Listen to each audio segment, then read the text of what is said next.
Hello friends, मैं हूं अजीज। आप देख रहे हैं मूवी स्टॉक चैनल, जिस पर आज मैं रिव्यू करने वाला हूं captain America brave new world film को, जो कि 2 घंटे की लेंथ के साथ ध्यान में रखकर बनाई गई फिल्म है, जिसे मार्वल वालों की तरफ से रीशूट्स पर रीशूट करते हुए इतने ज्यादा चेंजेस में ला करके डाल दिया गया कि अब इस फिल्म को भी देख करके वो बात बहुत ही क्लियरली पता चल जाती है कि इन चीजों का वर्क एक अच्छी खासी फिल्म की स्टोरी को किस तरीके से बर्बाद करने से थोड़ा बहुत बचा लेता है। क्योंकि पहले के विजन पर यह फिल्म सच में अपने आर्क के साथ बिल्कुल भी जस्टिफाई ना करते हुए बस कुछ भी हो रहा है, एमसीयू के यूनिवर्स की टाइमलाइन को आगे बढ़ाने के लिए वो सिचुएशन दिखा रही थी। लेकिन इस तरीके के चेंजेस कहीं ना कहीं इस फिल्म के साथ में कई सारे बुरे वाले पॉइंट्स भी लेकर के आते हैं, जिनके बारे में तो इंट्रो के बाद ही बात की जाएगी। लेकिन अगर कहानी की बात करूं तो ये कहानी पॉलिटिकल एंगल को डाल करके थंडरबोल्ट रॉस वाली सिचुएशन भी दिखाती है, जिसमें सीक्रेट इन्वेजन भूल जाना, क्योंकि मार्वल वाले भी उस पाप को कर पूरी तरीके से भूल गए हैं। लेकिन इस फिल्म को देखने के लिए इनक्रेडिबल हल्क फिल्म देखना बहुत ज्यादा जरूरी है, ये भी याद रखना, जो कि इस फिल्म की अच्छी बात भी है और कहीं ना कहीं वो डिसअपॉइंटमेंट भी लेकर के आती है। लेकिन अब कहानी पर रहे तो जैसे कि मैंने कहा, थंडरबोल्ट रॉस के प्रेसिडेंट बनने की सिचुएशन, उसके अलावा आइजिया ब्रैडली के साथ जो हुआ है, उन सब से सैम बाहर नहीं निकल पा रहा। और फिर क्या ऐसे में उसकी इन्वेस्टिगेशन शुरू हो जाती है कि इन सब के पीछे दाल में काला है तो है क्या। जिस जर्नी में उसकी मदद नए फैल्कन के साथ साथ सबरीना नाम की कैरेक्टर भी करती है, जो कि क्लियरली बस फिलिंग द ब्लैंक्स वो होता है ना कि ब्लैक विडो की काफी ज्यादा इस तरीके की फिल्मों की टोन में जरूरत होती है, तो बस उठाओ और डाल दो। हाँ, बिल्कुल वही बात है, जिसके लिए अब आपको आपका समय देना भी चाहिए, या नहीं वो भी मार्वल की कई सारी डिसअपॉइंटमेंट के साथ, जिसमें ये फिल्म भी कई सारे मार्वल फैंस को लग रहा होगा कि डिसअपॉइंटमेंट से ही भरी हुई है। तो चलिए अब आपकी उस गिला शिकवे को भी दूर करते हुए फिल्म पर बात की जाए, तो उससे पहले बनेगी मेरी छोटी मोटी सी रिक्वेस्ट, जो की है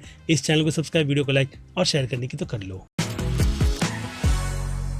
सो फ्रेंड्स, सीधे मुद्दे की बात करूं तो ये फिल्म मेरे लिए एक ऐसा मिक्स्ड बैग थी, जिसे लेकर के यही कहूंगा कि हाँ, थिएटर में अगर आप मार्वल की फिल्मों को कंटिन्यू करने के लिए जाते हो तो जाकर के वन टाइम वॉच के हिसाब से देख लो। डिसअपॉइंटमेंट फिलहाल तो क्या कहे भाई, कई सारे मामलों में है, लेकिन ये फिल्म अगर उन चीजों को इग्नोर करूँ तो भाई ठीक ठाक, जैसे कि मैंने कहा, बिल्कुल उसी वाली कैटेगरी में जाते हुए मेरे लिए एमसीयू के यूनिवर्स में कुछ खास ज्यादा बड़ा तो नहीं, लेकिन हल्क के यूनिवर्स को लेकर के जिस तरीके की उम्मीदें देती है ईस्टर एग के तौर पर, उससे तो यही कहूंगा कि भाई फ्यूचर बहुत ज्यादा ब्राइट है। बस उठाओ और एक फिल्म बना करके दे दो, क्योंकि रेड हल्क के आर्क को लेकर के इस फिल्म में जो चीजें हमें दिखाई है, वैसी चीजें हमने मार्वल में हल्क के कैरेक्टर को लेकर के तो उस लेवल पर जाती हुई बस टीज के तौर पर कुछ फिल्मों में भाई हो रहा है। हाँ, वही वर्ल्ड वॉर हल्क वाली बात कर रहा हूँ, तो यहाँ पर उस माहौल को भी फिर से टीज करते हुए फिल्म ने रेड हल्क के माध्यम से कई सारी चीजें दिखाई। और हाँ, जो captain America versus red Hulk वाली बात भी चल रही थी, उस पर भी फिल्म में अच्छा खासा जोक लास्ट में एंथोनी मैकी का कैरेक्टर आपको दे ही देगा कि वो एक मुट्ठी में रेड हल्क से ढेर हो जाएगा, लेकिन फिर भी समहाउ वो अपना बैलेंस फाइटिंग सीक्वेंस में बनाकर बस वो फाइट को कहते हैं ना कि 7 मिनट कैसे खींचना है, वहां तक ले जाता है। जिस हिसाब से फिल्म के वो एक्शन का पार्ट भी काफी ज्यादा अच्छा था, और फिल्म की शुरुआत के एक्शन भी फिल्म को अच्छा सा बूस्ट दे ही देते हैं। जिसके बाद वो एरियल वाले शॉट्स, भाई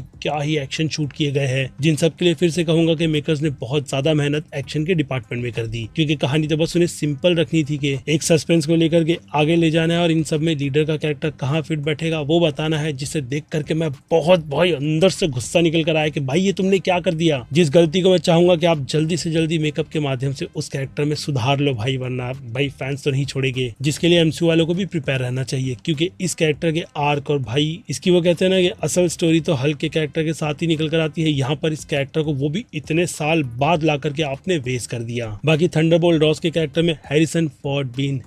फोर्ड उनकी एक्टिंग किस लेवल की होती है वो मुझे आपको बताने की जरूरत है नहीं। और फिर जो मैं सबरीना यानी कि वो नकली ब्लैक विडो कैरेक्टर की बात कर रहा था, भाई इजरायली एजेंट यूएस के डिपार्टमेंट में भाई सिक्योरिटी कैसे संभाल रही है, कुछ समझ में नहीं आया, जो सच में बहुत ही फूलिश डिसीजन था। इसके अलावा ये कैरेक्टर फिल्म में क्यों था, मैं वही सोच रहा था। जिसके बाद ब्लैक विडो वाली बात दिमाग में आ गई कि भाई बस उसकी जगह भरने के लिए फिल्म में कुछ भी अतरंगी हरकतें कर कुछ भी डाल दो, फैंस एक्सेप्ट कर लेगी, ऐसा मार्वल वालों को लगता है। जिसके लिए मैं उस कैरेक्टर के लिए उन्हें माफी बिल्कुल भी नहीं दूंगा। बाकी फिल्म की कहानी का आर्क मिड पोर्शन में जाकर के काफी ज्यादा अच्छा हो गया था, जिस वजह से मेरा इंटरेस्ट इस फिल्म में भाई बढ़ गया कि भाई साहब ये तो सच में वो लोग विंटर सोल्जर, सिविल वॉर ऐसी वाली वाइब दे रहे हैं। लेकिन उसके बाद फिल्म अंत में आकर के ये बताती कि भाई हम तो मजाक कर रहे थे, बस वैसी ही वाइब देती है। जिसके अंत में एक छोटा सा पोस्ट क्रेडिट सीन है, उसके अलावा और कुछ भी नहीं। लेकिन हाँ, वो मल्टीवर्स से रिलेटेड कुछ छोटे मोटे सी बातें, खैर लेकिन जाने दो, वो देख लेना। रेफरेंस के तौर पर आने वाले फ्यूचर का अच्छा खासा फिर से टीज मिल जाएगा, जिसे अप्लाई भी किया जाएगा या नहीं वो उसकी तो उम्मीद आप अभी के लिए रख लो। जिसके बाद बात करें ग्वेन कार्लो एस्पोसितो के कैरेक्टर की, तो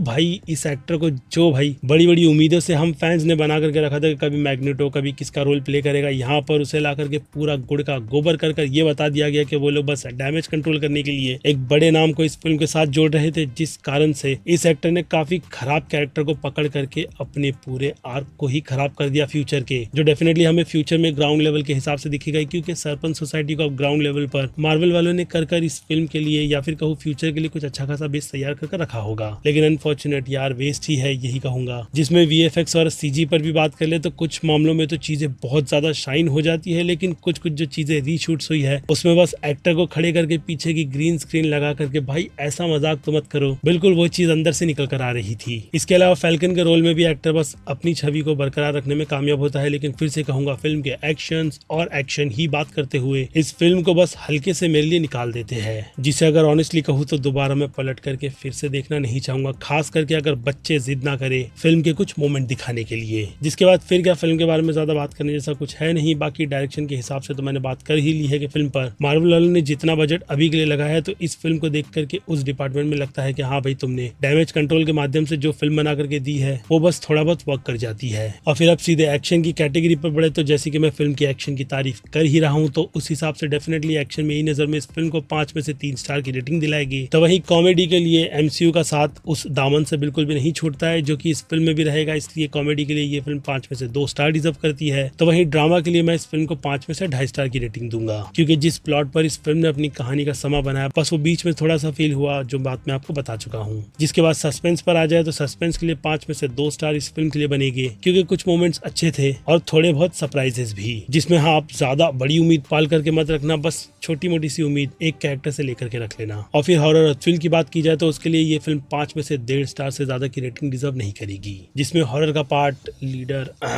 आगे बढ़े तो मास ऑडियंस के लिए ये फिल्म B+ की कैटेगरी की है। तो वहीं क्रिटिक्स की बात की जाए तो क्रिटिक्स इस फिल्म पर अपना प्यार उतना ज्यादा ना निछावर करते हुए इस फिल्म को सिंपल सी B की कैटेगरी में रखेंगे, जिनसे मैं भी अपनी पूरी सहमति बनाते हुए इस फिल्म को B की कैटेगरी में ही डालूंगा, क्योंकि जब कंटेंट पर आपने थोड़ी बहुत मेहनत करके उसे डैमेज कंट्रोल के हिसाब से ठीक ठाक सा बना दिया है, तो मेरी भी ठीक ठाक सी रेटिंग इस फिल्म को ज्यादा हिट नहीं बल्कि ओके वाली कैटेगरी में डाल करके अपना पल्ला झाड़ लेगी। जिस पर अब आपकी क्या राय बनती है वो आप मुझे कमेंट में लिख कर बताइएगा। इसके अलावा फिर क्या, मैं हूँ Aziz, movie stock channel like share और सब्सक्राइब भूलना मत। मिलूंगा जल्द ही दूसरी किसी वीडियो में। Till then bye.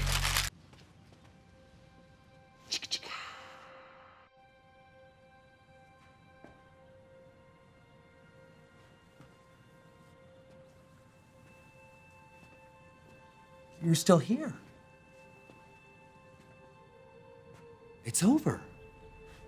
Go home.